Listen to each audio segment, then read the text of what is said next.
की कामयाबी की एक पहली सीढ़ी है, लेकिन ये परमानेंट स्टे नहीं है। इसमें फ़िलहाल ये राहत दी गई है कि फ़िलहाल हम बिल्डिंग्स को तोड़ेंगे नहीं।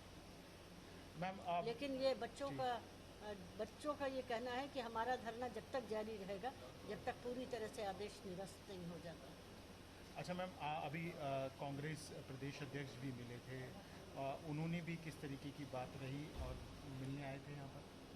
उन्होंने यही कहा है कि हम यूनिवर्सिटी के बच्चों के साथ हैं और हम उनकी मांग को पूरा समर्थन देते हैं। मैं यही कहूँगी कि ये बच्चों की कामयाबी की एक पहली सीढ़ी है, लेकिन ये परमानेंट स्टे नहीं है। इसमें फ़िलहाल ये राहत दी गई है कि फ़िलहाल हम बिल्डिंग्स को तोड़ेंगे नहीं। मैम आप लेकिन ये जी बच्चों का ये कहना है कि हमारा धरना जब तक जारी रहेगा, जब तक पूरी तरह से आदेश निरस्त नहीं हो जाता। अच्छा मैम अभी कांग्रेस प्रदेश अध्यक्ष भी मिले थे, उन्होंने भी किस तरीके की बात रही और मिलने आए थे यहाँ पर?